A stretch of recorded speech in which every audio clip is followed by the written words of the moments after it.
আমি আমার 6th March 2024 আমার বেবি হয়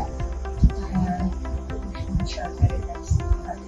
তো আমি খুবই উপকৃত হয়েছি যে কয়েকটা জিনিসে আমার সি সেকশন হয় না। আমার মানে সি সেকশন হওয়াতে যেটা হচ্ছে সবাইকে লোকাল অ্যানেস্থেসিয়া করে না, যেটা কিনা স্পাইনালে ইনজেকশন দেয়, সেটা আমার হয়নি। সেজন্যই পরের দিন সকালবেলায় হাঁটতে পেরেছি।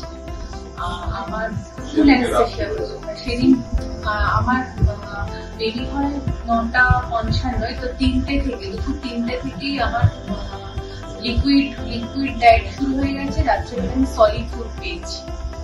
তারপর আমার একটা প্যাড ছিল যেটা কিনা হাতে, সেটার জন্য আমি মানে কোনো রকম কোনো পেইন সেরকম ভাবে ফিল করি। এগুলো আমার খুব ভালো লেগেছে, এই জন্য আমি খুব তাড়াতাড়ি রিকভার করতে পেরেছি। এই জন্য আমরা ডক্টর সরকারকে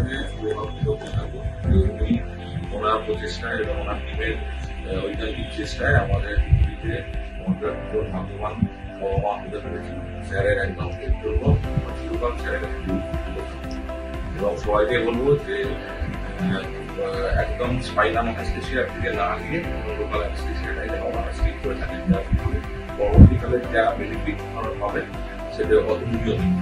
এবং স্যারের গাইডেন্সে স্যারের পর্যবেক্ষণে থাকুক এবং আপনারা সবাই খুব ভালোভাবে আপনাদের মেডিকেল লাইফ এবং আমাদের যে প্যারেন্টাল লাইফের সাথে বোঝা আছে প্যারেন্টাল লাইফ ভালোভাবে সবাই